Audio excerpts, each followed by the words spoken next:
Good evening. Little bedtime story about London. Pirates. Barclays banker. You're such a Barclays banker. I'm sure you can work out what the Cockney rhyming slang for that one is. Londinium in itself. Judges. Captain Cook. Lighter. Canary Wharf. Chinatown. You're going to get a little bit of I don't know, bit of the Sovereign G, bit of Governor, and a bit of Suggs. Surprise bedtime story while we're all in amongst this limbo of lockdown limbo and bullishising that's going off. So if you speak up and you say "What's up?" I'm going to shout you out. I'm going to download this and put it onto Tube as well. We're going to share this around the realm. It's a little bit of David and Suggs for you, I'm afraid. On this Sunday, the 21st of February. So we got Suggs going to take us on a trip. Capers and Chaos. He's going to craft another love letter and take us trip round London's Docklands, the Wharf, performed by Suggs, written by Suggs, with a man called Owen of the Lewis family, directed by Owen of the Lewis fam, musical director Owen of the Parker fam, producer Richard Melvin, and it's a Dabster and Sovereign G and SPLS Pro production. Are you ready for a little bit of geezer? He's a real diamond geezer, a real crowd pleaser. Take it away, Suggs, let me hear it. Give it to the fam.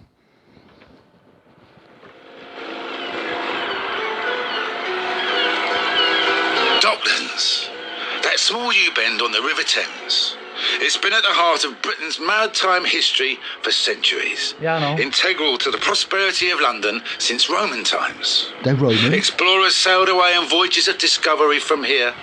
Colonies were established and a great empire grew. Vast amounts of exotic goods from across the world were unloaded on this stretch of water. Funding those ships and cargoes made the City of London the world's financial centre. But this artery to the city soon became congested by the ever-growing number of ships. It was said there were once so many boats here that you could walk from one side of the Thames to the other without touching the water. So they built a vast network of inland docks for the vessels arriving from every corner of the globe. London became the world's greatest port city. The Germans bombed the living daylights out of the docks and they became pretty much derelict. But by the end of the 20th century, that desolate wasteland had been transformed into Docklands, a new financial centre. Yeah, Docklands, the future, a new way to live. It was skyscrapers, it was luxury flats, it was going to be the Manhattan of the East End. As if. A futuristic driverless railway that goes through the air, the DLR, like something out of Dan Dare. Everything upwardly mobile. And the yuppies. Yes, a right bunch of Barclays bankers. Gordon Gekko. Mobile phones with car batteries. Suits with the sleeves rolled up. Black leather. Everything. Towers reaching to the skies in supplication to the god of Mammon. I saw an advert in the Evening Standard. Mammon? They were doing show tours of the luxury flats. Mind, there are only two finished at this point amongst the wasteland. But the advert said if you bought a penthouse apartment off-plan, they'd throw in a Porsche.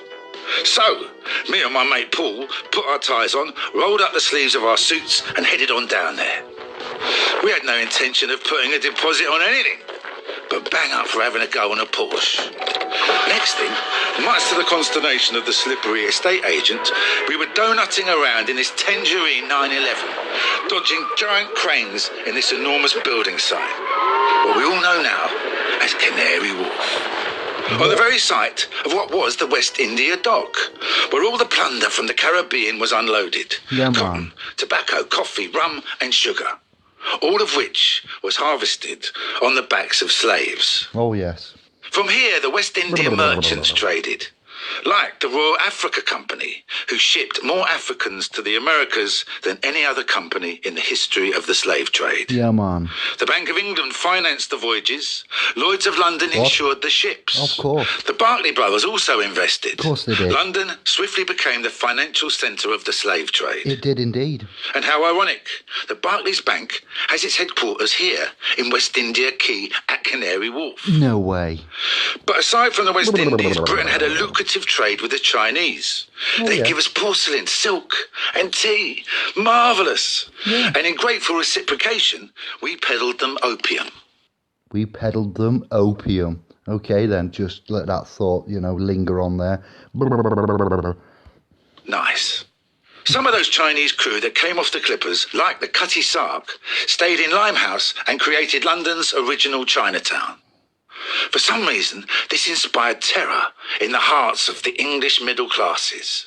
Writers had a field day with stories of murder in gloomy riverside alleyways, smoky opium dens, and innocent English girls ravished by the Chinese reprobates. Limehouse is where Sherlock Holmes goes to score opium, and where that mustachioed arch-villain Fu Manchu had the headquarters of his evil empire. Fu Manchu. But when the docks were devastated by the Luftwaffe, Chinatown moved to Soho. But there's still one shining beacon of that old community, the Royal China in Canary Wharf. Me old China. One of the best and my family's favourite Chinese restaurant in London. On a Sunday afternoon, there's nothing me, my wife and my two lovely daughters like more than to head down the Regent's Canal for a Sichuan dumpling. It's a lovely thing walking down the canal, below the hustle and bustle of the city above. The herons, the moorhens, the coots all making nests. Fellas fishing, for bicycles and shopping trolleys. Ah, lovely. It's a good old walk from North London, mind. Eventually spitting us out in Limehouse Basin. Limehouse, the main entrance to the entire national canal network. Lightermen would unload cargo from the ships on the Thames onto barges and send them back up the canal we've just walked down to stoke the engine of the Industrial Revolution. And it's just a short walk now to the Royal China. But after all that walking, we're a little bit thirsty, so we head for a quick one in the Grapes. Ah, the Grapes. Dickens' favourite. It features in Our Mutual Friend as the Six Jolly Fellowship Porters. Ships. Standing there with a pint of beer on the balcony that hangs suspended over the river, it's easy to imagine the watermen climbing up the ladder from the water below to slake their thirst. It's a proper riverman's pub. I was once lucky enough to meet one of the last remaining lightermen. After a few beers, he told me an unforgettable story about being a kid, lying on his back on his dad's boat, heading downstream with his eyes shut. And he could tell you what part of the docks he was in just by the smell. Bananas, tea, coffee, cinnamon, spices, depending on what wharves he was floating past. Different times. But where there's large amounts of cargo being loaded and unloaded, there's going to be a bit of, let's call it siphoning. Oh, yeah. He told me it got to the point in the docks where there was a policeman at every gate. His uncle would leave work every night with a wheelbarrow covered with a blanket, and the copper would say, "Oi, what's in that, sunshine?" And he'd lift up the blanket and say, "Nothing." Every day, nothing. This went on for months. Years later, he bumps into the retired copper in the barley mow in Shadwell, and the copper says, "Here, look, do me a favour, put me out of my misery. What were you nicking?" He takes a sip of his beer, looks him in the eyes and says, "Wheelbarrows." Well, after spending some time drinking up the rich atmosphere, 2 bottles of Prosecco and a couple of pints of Guinness, we step back out onto the streets of Limehouse. Now, the great thing about the Royal China is it's open all day, and now we've got the flavour. So we head whopping way to the prospect of Whitby. I'll tell you what, this gaff has got some history. It's been a pub on this spot since 1520. Used to be known as the Devil's Tavern because of its dubious clientele. It was a proper dodgy den of sailors, smugglers and scurvy sea dogs. I love this stuff. My 2 daughters and my wife are looking a bit bored at this point, but I've really got the wind in my sails. Oi, listen, that old bastard hanging Judge Jeffries used to like nothing more than sitting on the terrace here, sipping his pint, watching pirates being hanged on the shoreline. Wow. And any sailor could find himself at execution dock for smuggling, mutiny, sodomy, or piracy. What? Yeah, and kids, why are pirates called pirates? Oi, leave it out, Dad, because they just are. Oh, sub. What should we do with a drunken sailor? What should we do with a drunken sailor? What should we do with a drunken sailor early in the morning? Hooray, and up she rises. Hooray, and up she rises. Hooray, and up she rises early in the morning. Shave his belly with a rusty razor. Shave his belly with a rusty razor. Shave his belly with a rusty razor early in the morning. And I'm somewhat surprised that in this ancient seafaring tavern no one else is joining in. And one of the most famous pirates to be killed here was Captain Kidd. Oi, well spotted. You're right, that's the next pub down. Come on, drink up. And we stagger down the road and into the Captain Kidd. It's a lovely clear night, so we sit outside overlooking the dark flowing river. He was a wily old sod, was that Captain Kidd. Buried his loot so no one could find it. He was the inspiration for Long John Silver. He was a renowned sailor, but they changed the rules while he was out at sea. He left as a privateer and returned as a pirate, and was hanged here at Execution Dock. Just for good measure, after they hanged him, they left his body till 3 tides had washed over his head and stuck his decomposing body on a pole for all to see as they sailed past. But of course, one man's privateer is another man's pirate. You Walter Raleigh, Francis Drake, knighted by the Queen, heroes. But you asked the Spanish what they thought of them. The captains whose gold they plundered. The towns they raped and pillaged still, yeah? Good lads, you know, give them a knighthood.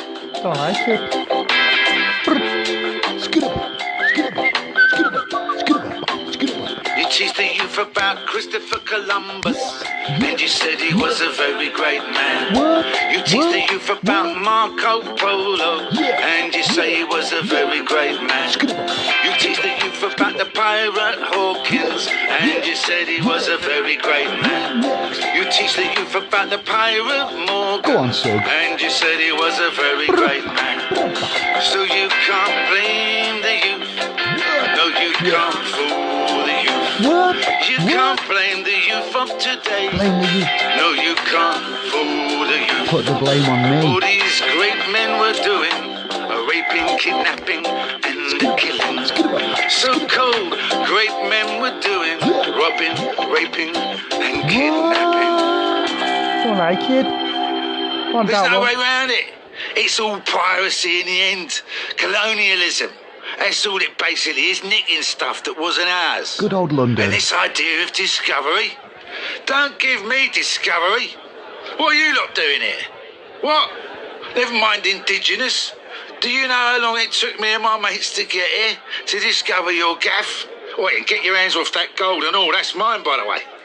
I turn round and everyone's gone back inside the pub.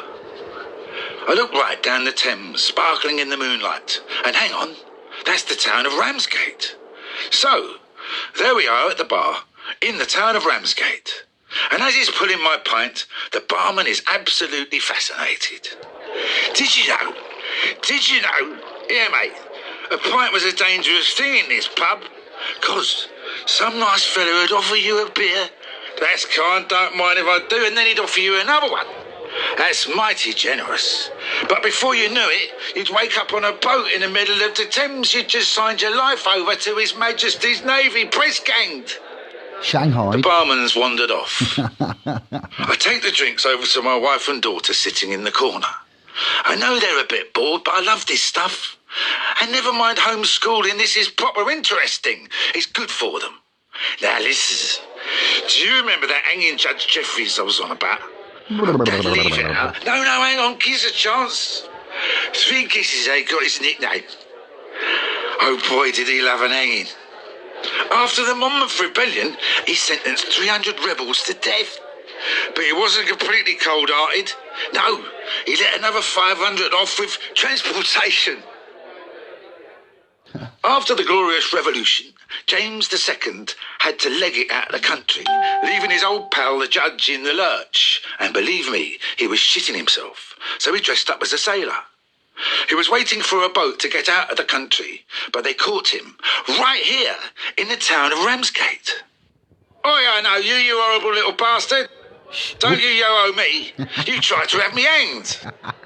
And he was bundled, terrified, begging for his life into the tower. And it couldn't have happened to a nicer man. Oi! Viva, my youngest, is the first to wake up. Dad, I'm starving. So we all stagger, slightly worse for wear, back in the direction of the Royal China. Crossing the bridge over the Limehouse Basin, Viva says to me, Dad, it looks like they've got newspapers all over the windows. I said, don't worry about that. We've been going here for years, I know the owner. But guess what? When we get there, it's shut. Lockdown. At this point, it would be fair to say I am not popular. I consider disguising myself as a sailor. I'm surrounded by a hungry, drunken, angry rabble. But amongst it arguing, my elder daughter, Scarlett, pipes up. Hold on, look, it's the jetty for the Clipper. They're open all day in Chinatown. We could get the riverboat and go up west. There's a huge cheer. I'm saved. Sichuan dumplings, here we come. For those that don't know, the Thames Clipper goes from Canary Wharf all the way down to the embankment. Drops you off literally 5 minutes from Gerrard Street, Chinatown. I decide to wrestle control of this disaster. Stand back. I'll get the tickets. At this rate with you lot, we'll end up at the Thames Barrier. Calm down. I've got this. So we pile on the boat and get settled in for the 40-minute journey up west. Lovely seeing the Thames at this time of night. Beautiful. The moon reflecting off the water. Puts me in mind of those lightermen plying their trade. The romance of the river. All them lovely lit-up bridges. Tower Bridge, London Bridge, Waterloo Bridge. We'll be on the embankment in no time. Hold on a minute. Why are we stopped? Please disembark here for Rotherhithe. Oh, balls. I've only gone and bought tickets for the ferry. A shuttle service from one side of the river to the other. Everyone's giving me daggers. Wait, what do you mean that was the last one? Oi, wait! As I stand in front of my highly disgruntled family at 10 p.m. at night in Rotherhithe, I think that's where our Kev is, I'm not sure.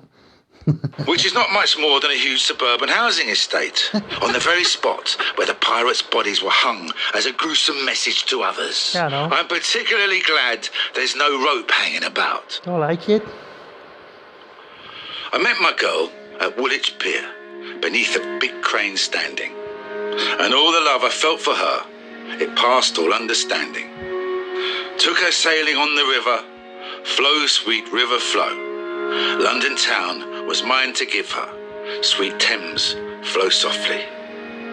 At London Yard I held her hand, at Blackwall Point I faced her. At the Isle of Dogs I kissed her mouth and tenderly embraced her. Heard the bells of Greenwich ringing, flow, sweet river, flow. All that time my heart was singing, sweet Thames, flow softly. Limehouse Reach I gave her there, flow, sweet river, flow, as a ribbon for her hair, sweet Thames, flow softly. From Shadwell Dock to Nine Ells Reach, we cheek to cheek were dancing. A necklace made of London Bridge, her beauty was enhancing. Kissed her once again at Wapping, flow, sweet river, flow. After that, there was no stopping. Sweet Thames, flow softly. From Rotherhithe to Putney Bridge, my love I was declaring. And she from Kew to Islewood, her love for me was swearing. And now, alas, the tide has changed. My love, she has gone from me. And the winter's frost has touched my heart and left its blight upon me. Swift the Thames flows to the sea. Flow, sweet river, flow, bearing ships and part of me. Sweet Thames, flow softly. That was beautiful. Be absolutely beautiful, weren't it? And a hop, skip and a jump from Rotherhithe to the west, and you're in Deptford. Deptford. Proper old Docklands. Det and Ford, much like ox and Ford, bull, Ford, water, stopping, det, stopping, whopping, shocking. Where the boats of the Royal Navy were built, men of war, the ships that fought the Spanish Armada. Nelson cast off from here. Captain Cook sailed in the Endeavour from Deptford. Of course. As did Captain Bligh in the ill-fated Bounty. Oh, but yeah. Deptford was a rough old place, and you wouldn't want to wander those streets at night. Oh, right. It was the sort of place you could get stabbed in a pub arguing over the bill. Yeah, I know. As happened to Christopher Marlowe. Don't like it. But if Deptford was shipyards, dark alleyways and knife crime, next door in Greenwich, it was stuccoed buildings, palaces and parks. Yeah, I know. And what a park! It was in Greenwich Park I got my first job. I was 15. It was the summer holidays. My mum's mate, who was an artist, had done this installation in the park of giant, multicoloured inflatable balls that you could walk through. My job basically involved collecting the money and making sure the punters took their shoes off before they went in. Word had got around and it was becoming very popular with the tourists. It was my first day and things were going really well when this gang of Herberts turned up from Deptford. I was kind of worried, but I was on a commission. So having made sure they took their shoes off, I let them in. Next thing, from behind me, I hear this terrible hissing sound. Turns out, true to form, the Deptford boys have stabbed the balls to death. I turn around, and there's a load of bewildered figures flailing about, draped in sagging, iridescent plastic. I went home. This enormous park was once the back garden of the Palace of Placentia, what the Tudors called home. Birthplace of that syphilitic nugget, Henry VIII, and both of his daughters, the future queens, Mary and Elizabeth. As kids, they played in this very park. Where the main palace once stood, in its place, they built the majestic Naval Academy, which you can still see to this day. The new Queen Mary wasn't too pleased that the Academy would block her view of the river, so they had to build it in two halves, with a bloody great gap in the middle. Yes, she made certain that the Palace of Placentia had a womb with a view. Thank you. And they built it with vast windows to allow for all the navel gazing. Go on, Suggs. Go on, lad. Thank you very much. I'm here all week. But of all the incredible things that happened here, the most incredible was the invention of time. Yes, my friends, Greenwich Mean Time. And the thing about the prime meridian is, well, longitude. It's such an abstract concept. Best left to Brian Cox and his infinite monkeys. Ooh. As a blues guitarist once said to me, until I had to do a radio interview in the morning, I never realised there were 2 10 o'clocks in one day. And from here, you can just about see further down the river the spikes of that massive tent, the Millennium Dome. An awesome structure that was going to replicate the Skylon and the hugely successful Festival of Britain in the 1950s. But they hadn't really worked out what they were going to put in it. Hello? Hello? Is there anyone here?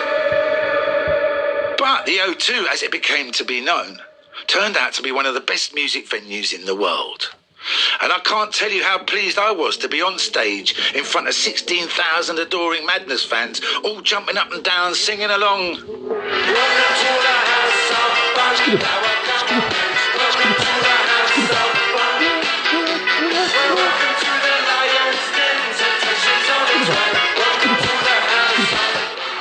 And as I looked to my left, I could see my family and all my mates waving their arms in the air. It's one of the best nights of my life. After the show, we decide we're going to head up west for a congratulatory drink in Soho. We've got the cars to take the family. Everyone's heading out arm in arm. But it turns out my mate Ed's got a boat on the jetty. He says, "Do you want to go up west in style?" My lovely wife Anne is worried. "I don't think it's a good idea, Suggs. The water's far too choppy and it's bloody cold. If you have an accident, you won't last 5 minutes in there." But I'm filled with post-gig adrenaline and a couple of beers.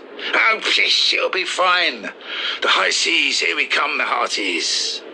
Me, Ed, and our mate Mustachioed Mike pile onto the jetty. I have to say that when he said, "I'll take you in style," I was expecting something slightly more than a rib. Basically, an overpowered inflatable dinghy. And shiver me bloody timbers, Anne's right, it is cold. We bundle into the boat, and there's a twinkle in his eye when Ed sparks up the two enormous engines. Here we go, Suggsy! Yeah, I tell you what, there's no speed limit on this part of the river. We'll beat them by a mile. I'm hanging on to the sides for dear life, and Anne's words are ringing in my ears. But mate, I tell you what, it ain't half beautiful going up the river at this time of night. Lovely to see London from this perspective, flying past with a spray on your face. Here, look, there's the Naval Academy. Oi, the bloody Cutty Sark. Isn't it beautiful? Look there on the right, see? That's the West India docks. Oi, there's the grapes. I've never seen it from the water before. Mustachioed Mike is mouthing wordlessly at me, and I realise he can't hear my fascinating narrative as my voice is lost in the wind. Eventually, Ed drops me off at Festival Pier because he's got to moor his boat in Chelsea and get a cab back. I climb up onto Waterloo Bridge and watch him zip off around the bend. I mean, what was Anne worrying about? What does she know? Well, what I didn't know was at the next bridge, the bow of a clipper hit the rib, which popped, throwing Ed and mustachioed Mike up into the air and into the water. Rumour has it, Ed survived by hanging on to Mike's fulsome moustache in the 5 seconds before the clipper's quick-witted crew threw in the life rings. They were very lucky to survive. Oblivious, I stand on Waterloo Bridge, staring dreamily back down Old Father Thames. These waters have carried the plunder of nations, the finance of an empire. Yeah, I know. Seen pirates, lightermen, watermen, warships, battleships, clippers and barges. It's carried exotic goods from all over the world to feed the needs of Great Britain. The river has seen so much, been integral to the story of this nation. From the city to the docks and all the way out to the sea. Who'd have thought it? That dirty old river. Oh, London gangsters. Dirty old river, must you keep rolling, flowing into the night? People so busy, makes me feel dizzy. Taxi lights shine so bright. I know. I like it. But I don't need no friends. As long as I gaze on Waterloo sunset, I am in paradise. Pair of dogs. Every day I look at the world from my window. But chilly, chilly's evening time. Waterloo sunset's fine. Sunset's fine. Terry meets Julie, Waterloo Station, every Friday night. But I am so lazy, don't want to wander. I stay at home at night. But I don't feel afraid. As long as I gaze on Waterloo sunset, I am in paradise. Every day I look at the world from my window. But chilly, chilly's evening time. Waterloo sunset's fine. Sunset's fine. Millions of people swarming like flies round Waterloo Underground. Yeah, I know. But Terry and Julie cross over the river where they feel safe and sound. And they don't need no friends. As long as they gaze on Waterloo sunset, they are in paradise. As long as we gaze on Waterloo sunset, we are in paradise.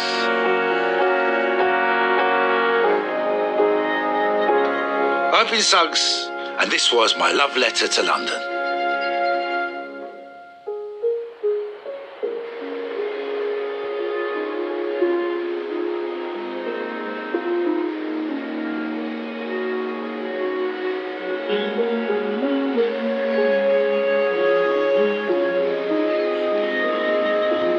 hope you enjoyed that. That was a nice end to this weekend by me, DJ G, and your man there, Suggs, of this 22nd now it is. It's started on the 21st. It's now the 22nd. Moon Day, the 22nd of Feb. Have a great, fantastic, safe, sonic, sanitised week ahead. I will be immersing myself back into the usual, and we'll be back in touch very soon. You got brother Kevin looking after you, SPLS Pro Facebook. This will be uploaded to Tube for the realm to listen to. That was something of a surprise for you, I know. It wasn't scheduled. I thought I'd just blast in with a little bit of harmonics and phonics and sonics, the linguistics of the Docklands. Yes, if you enjoyed that, I might give you another one. I've got a couple more of those.